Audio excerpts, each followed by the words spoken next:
The nation's top military officer came to Hampton Roads today to thank the USS Gerald R Ford strike group for its recently completed 8.5-month deployment. The visit from the chairman of the Joint Chiefs of Staff came in the middle of a difficult stretch for America's armed forces. Mike Gooding questioned General Charles C.Q. Brown about the recent tragic string of troop deaths. This is the USS Ramage, one of the ships of the USS Gerald R Ford strike group. The chairman of the Joint Chiefs of Staff wanted to come and thank the entire Ford team for a job well done during their recent 8.5-month deployment. Joint Chiefs arriving. General Charles C.Q. Brown did that on Friday. And while there was much to celebrate, this is, of course, also a time of deep mourning for the military. In less than 2 weeks' time, the nation has lost 8 military members, 3 Army Reserve soldiers in a drone attack in Yemen, and 5 Marines in an MH-53 crash in California.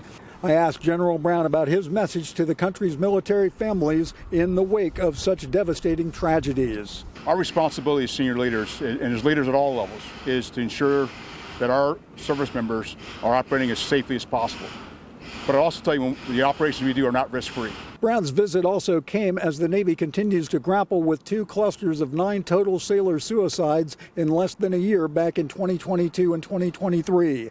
I asked Brown about the quality of life improvements the Navy has made. And it's really the things that we do to take care of our service members. And it's not just when you think about mental health. I mean, mental health is health. But it's also how do we as leaders make sure we have the skill set to actually sit down and talk with our young service members. Mike Gooding, 13 News Now. The Ford Strike Group deployment lasted a total of 239 days. It was the first major combat deployment for the $13 billion aircraft carrier since its construction at Newport News Shipbuilding. History is being made at a Newport News Army base. A new commander will lead the Joint Task Force Civil Support at Fort Eustis.